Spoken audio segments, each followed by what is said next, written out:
L'anopassie est née à l'issue d'une étude entre la coopération française et la Côte d'Ivoire.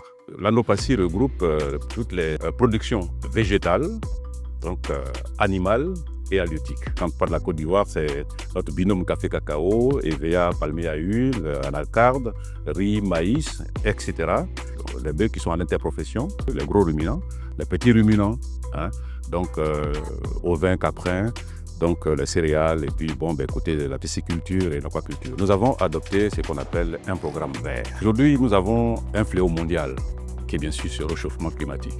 Nous sommes certes un pays côtier, mais de par l'exploitation abusive effectivement des ressources forestières, il y a une diminution drastique, n'est-ce pas, de ce patrimoine forestier. Donc pour nous, il est important de pouvoir, par l'action de l'homme, faire des plantings d'arbres.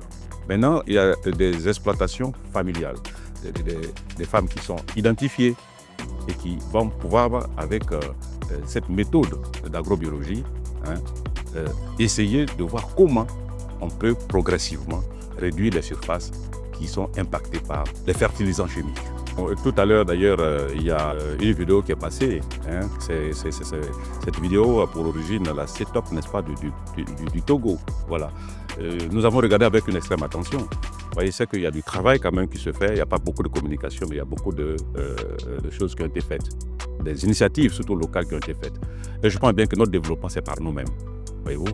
Et nous entendons effectivement rentrer en contact avec eux pour nous inspirer de leur succès, pour bâtir effectivement notre politique, n'est-ce pas, d'agroécologie et agrobiologie. Et puis nous avons appris également que nos amis sénégalais, surtout du CNCR, aussi ont beaucoup d'avancées.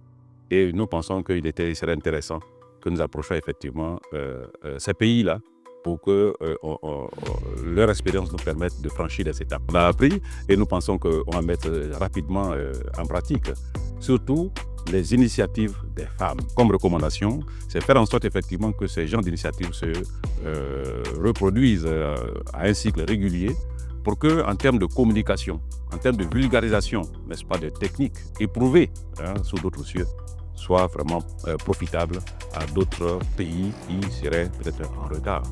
Voilà. C'est cette volonté de mutualisation, de porter tout à l'échelle. C'est cette volonté qui nous inspire et c'est pourquoi nous sommes là.